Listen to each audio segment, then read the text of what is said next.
Sin importar edad, raza, sexo, condición sociopolítica y económica, todo ser humano puede padecer de cualquier tipo de infección, tal como lo describe la Organización Mundial de la Salud al describir qué son infecciones.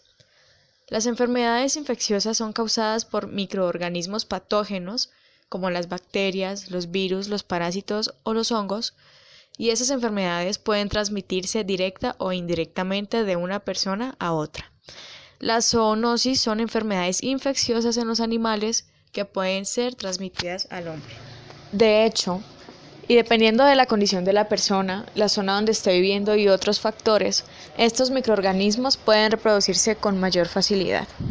Es tan complicado saber cuáles son los lugares con mayor y menor grado de infecciones, como ocurre en los centros de salud, que al parecer se cree que allí no debe haber tantas infecciones. Sin embargo, es allí donde se obtienen más infecciones y con mayor facilidad de adquirir. El Ministerio de Salud de Colombia, con la Unión Temporal de Praxis Consultores SAS y la Universidad Nacional Abierta y a Distancia, desarrollaron paquetes instruccionales, como la guía técnica llamada Buenas Prácticas para la Seguridad del Paciente en la Atención en Salud, denominada Detectar, Prevenir y Reducir Infecciones asociadas con la atención en salud, donde se observa con claridad el enorme escenario problemático donde los pacientes pueden ser infectados con mayor facilidad debido a múltiples trasplantes de órganos.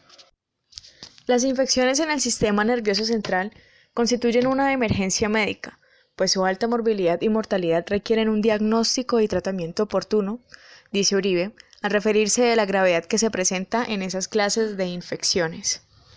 El pronóstico de las infecciones del sistema nervioso central ha mejorado gracias a los avances terapéuticos y de diagnóstico. Sin embargo, aún falta de comprender mucho acerca de las interacciones del sistema nervioso central con los gérmenes causales y las implicaciones que tiene el tratamiento sobre el huésped. Como lo dice Mandel, la extensión geográfica de infecciones neurológicas se aumenta a través del viajar frecuente y del movimiento de la gente entre las regiones. Al hablar de estas enfermedades que atacan al sistema nervioso central o al cerebro mismo, se toca las enfermedades del encéfalo, tal como lo expresa el Dr. Greenlee cuando dice que las infecciones del encéfalo están causadas por bacterias, virus, hongos y a veces protozoos o parásitos, donde hay otros grupos también de trastornos cerebrales, como las encefalopatías espongiformes, que están causadas por sustancias anómalas llamadas priones.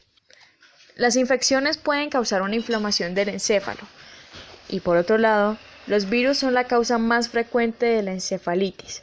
Las infecciones también pueden provocar la inflamación de las capas de tejidos o meninges que recubren el encéfalo y la médula espinal, la llamada meningitis. Ahora, dependiendo del tipo de organismo causante de la enfermedad, las infecciones pueden clasificarse principalmente como bacterianas, virales, fúngicas y parasitarias. Por otra parte, también es habitual clasificarlas en función del órgano o sistema al que afecta. Por ejemplo, infecciones respiratorias, urinarias, gastrointestinales, neurológicas, etc. Dentro de las formas más comunes de la infección neurológica se encuentran la meningitis, que esto refiere a la inflamación de las meninges, las membranas que revisten el cerebro y la médula espinal. La infección puede ser bacteriana o de tipo viral. La ventriculitis. Esto describe la extensión de la infección a los ventrículos del cerebro. La encefalitis es un término general para la infección o la inflamación del cerebro que se puede causar por bacterias o un virus. La meningoencefalitis es una infección simultánea de las meninges y el cerebro. Y finalmente, dentro de las infecciones más comunes se encuentra la mielitis. Este término describe la infección que implica la médula espinal. Varios factores contribuyen a la incidencia dispersa de infecciones neurológicas. Por ejemplo, el número de gente de levantamiento infectada con VIH-Sida que son susceptibles a la infección neurológica debido a la inmunidad empeorada. También está que el uso cada vez mayor de medicamentos inmunosupresores, tales como drogas anticáncer que salen de gente vulnerable a la infección neurológica. También Varias infecciones virales del sistema nervioso central han emergido que no son todavía favorables al tratamiento disponible. Finalmente, como último factor, la extensión geográfica de infecciones neurológicas se aumenta a través de viajar frecuentemente y del movimiento de la gente entre las regiones. Diversos organismos pueden apuntar al cerebro, la médula espinal o los nervios periféricos con las bacterias, los virus y los hongos, todas que causan diversos síntomas. Sin embargo, los signos característicos de la infección que pueden estar presentes incluyen fiebre, dolor o rojez en el sitio de la infección, somnolencia, confusión y capturas.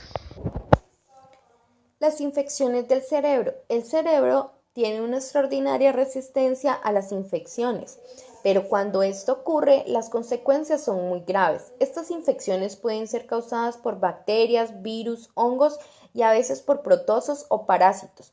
Por otro lado, hay un grupo de enfermedades del cerebro que se asemejan a las infecciones. Estos son llamados encefalopatía espongiformes, causadas por priones que son partículas disminutivas de proteína normal. Las infecciones, por lo general, producen inflamación, por ejemplo, la meningitis, una inflamación de la capa de tejido que recubre el cerebro como las meninges. Generalmente es ocasionada por una infección vírica o bacteriana. Sin embargo, también es causada por otros tipos de alteraciones como por ejemplo una reacción alérgica a ciertos fármacos o sustancias radiópaca inyectada en el canal medular.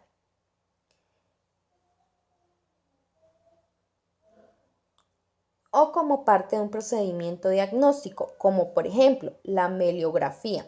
La cefalitis, una inflamación del cerebro, es generada por una inflamación vírica, pero puede ser producida por una reacción autoinmune en la cual el organismo ataca su propio tejido.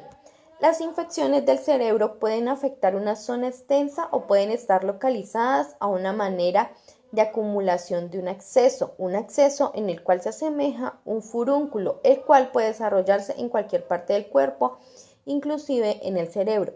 Los hongos como los Aspergillus, los protozoos como el protoplasma y parásitos como el citicerco pueden causar una infección localizada similar a un acceso. Los virus y los microorganismos infecciosos alcanzan las meninges y otras zonas del cerebro de varias maneras.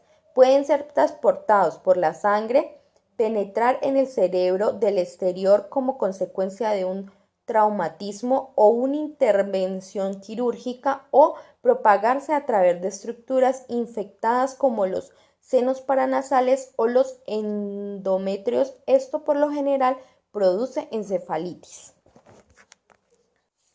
La encefalitis es la irritación e hinchazón e inflamación del cerebro casi siempre debido a infecciones. La encefalitis es una enfermedad poco común, se presenta casi siempre en el primer año de vida y disminuye con la edad. Se sabe que la encefalitis está siendo causada también por las vacunas que se ponen contra el virus como sarampión, paperas, polio, rabia, rubeola y varicela. El agente principal, que es el exportador de este virus, es el virus de herpes simple, el cual es uno de los principales casos más severos en todas las edades, incluyendo en los recién nacidos. La encefalitis causa inflamación del tejido cerebral, hinchazón del tejido, destrucción de neuronas, provoca también sangrado en el cerebro como hemorragias intracerebral y daño cerebral. La encefalitis tiene unos síntomas específicos con los cuales se puede identificar, que son rigidez del cuerpo, irritabilidad y llanto con más frecuencia y alimentación deficiente. Por otro lado, también se puede distinguir de otras enfermedades como por ejemplo que la fontanela de la parte superior de la cabeza puede sobresalir más. También puede causar vómito, pérdida del conocimiento como un coma, debilidad, muscular o parálisis. Otros síntomas pueden ser crisis epilépticas, dolor de cabeza intenso y cambios repentinos en las funciones mentales.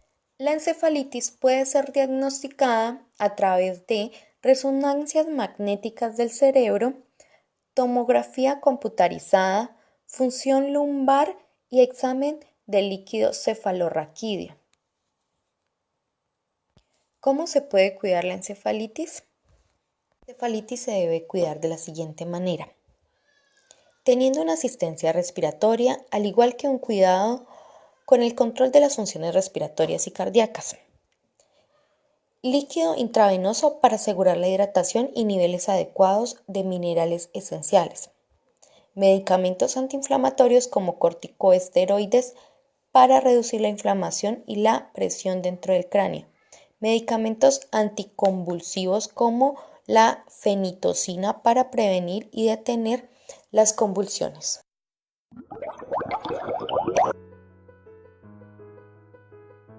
Muy buenos días, mi nombre es Julián Martínez, soy médico de la Universidad de Santiago.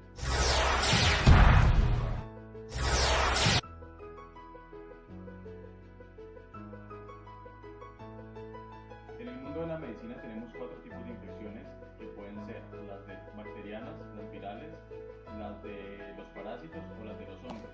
Es importante saber que la vía de diseminación de la mayoría es hematógena, es decir, por la sangre, pero los parásitos en este caso también tendremos una vía que es inoculada, es decir, que el parásito pone un huevo y se inocula en el tipo de la piel o en la cabeza o por vía linfática. Es muy importante conocer esto porque son las vías de diseminación de los diferentes tipos de infecciones. Cuando vamos a hablar acerca del cerebro, es importante saber que la única vía que tiene el cerebro para contagiarse de un tipo de infección es la vía hematógena, porque al cerebro solamente sube sangre, no sube vía linfática, ¿listo? Entonces también es importante saber esto, ¿por qué? Porque solamente las bacterias y los virus tienen ese acceso total hacia el cerebro. Entonces,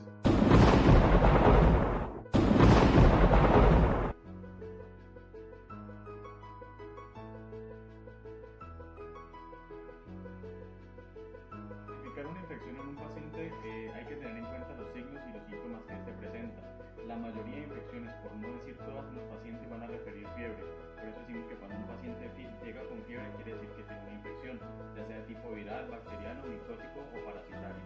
Listo, en el caso del cerebro como tal, hablando, las infecciones van a repercutir en problemas de tipo cerebral. Los pacientes van a presentar parálisis, quizás parestesia, van a tener alteraciones motoras, la inoculación del microbio.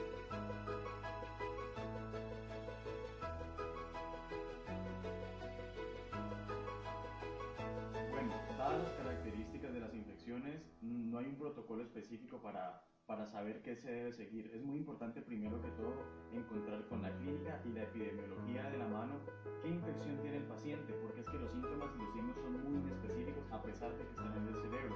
Tiene alteraciones motoras, el paciente tiene alteraciones sensitivas o quizás tiene un lado del cuerpo paralizado. Entonces nos dice que el problema está en el cerebro como tal, pero no sabemos si es una bacteria, no sabemos si es un virus, no sabemos si es un parásito o un hongo que pudo haber afectado. Entonces, a través de la clínica y la epidemiología de la mano, identificamos posiblemente qué agente etiológico puede ser. Entonces, dado esto, damos un tratamiento empírico, primero que todo. Si son bacterias, damos antibióticos; si son virus, damos antirretrovirales específicos; si son parásitos, antiparasitarios; y si son hongos, pues damos antimicóticos. Pero esto como un tratamiento empírico. Un protocolo que dice cuando un paciente tiene una infección, que primero le debemos sacar examen de sangre, examen de líquido cefalorraquídeo y lo mandamos al laboratorio. Mientras esto pasa, pues nosotros damos un tratamiento empírico. ¿Para qué? Para que la infección no siga creciendo. ¿Esto qué quiere decir? El paciente con una infección cerebral se nos puede complicar súper rápido, porque lo primero que da es una encefalitis, que es una inflamación del cerebro como tal, y esto va a producir unos síntomas en el paciente que puede entrar en un shock inmediatamente. Entonces, ¿qué debemos hacer? Juntamos esas pruebas de laboratorio y junto con el tratamiento empírico comenzamos por una siguiente parte, que una vez lleguen los exámenes de laboratorio damos un tratamiento específico para el agente etiológico que esté en ese momento afectando.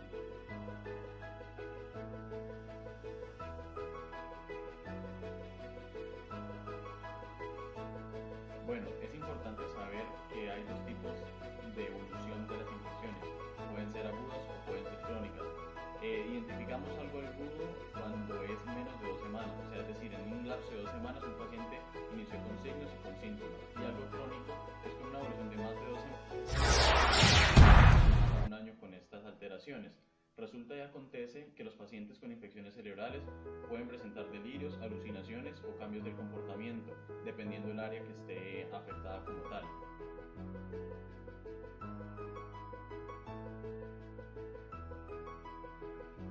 Cuando un paciente tiene una infección aguda como tal, tenemos que tener en cuenta que lo más importante es que él va a presentar una pérdida deliberada de la conciencia.